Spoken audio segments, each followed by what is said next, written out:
All right, drink we're about Amagansett. All right. Put some ice in a glass. We're going to put this in a martini glass up, so put some water and ice in there and let it sit while you're making your drink. That'll get it nice and chilled for you. Okay, measure out 1.5 ounces of gin. And we'll follow that up with 1/2 ounce of anisette.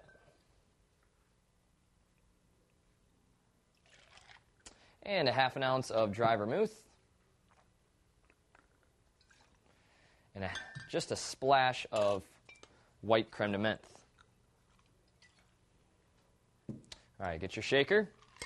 Shake it up really well, get it nice and cold. There we go.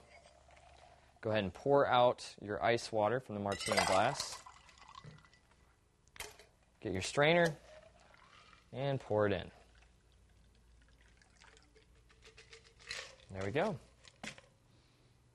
That's it. Bottoms up.